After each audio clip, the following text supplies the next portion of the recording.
Akibat pemecatan pengurus Serikat Buruh Sejahtera Indonesia Kabupaten Lahat dan belum jelasnya status buruh di beberapa perusahaan pertambangan batubara di wilayah Kabupaten Lahat, membuat ratusan buruh melakukan aksi dengan mengadu ke DPRD Lahat. Mereka yang tergabung dalam Serikat Buruh Sejahtera Indonesia ini menuntut rekan mereka yang berstatus pengurus SBSI minta dipekerjakan kembali, juga status buruh harian yang tidak jelas walaupun sudah bekerja bertahun-tahun, dan perusahaan menyicil kontrak karyawannya.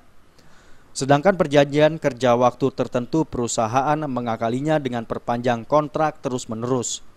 Bahkan ada yang hingga 5 kali kontrak, namun tidak kunjung diangkat menjadi karyawan tetap. Setuju persoalan ini kita selesaikan di lokasi ya? Nah, itu harapan kita. Kami berpesan, marilah persoalan ini kita selesaikan bersama-sama. Nanti akan diterima perwakilan dari SBSI oleh pihak DPRD Kabupaten Lahat dan pemerintah Kabupaten Lahat untuk kita carikan solusinya yang terbaik.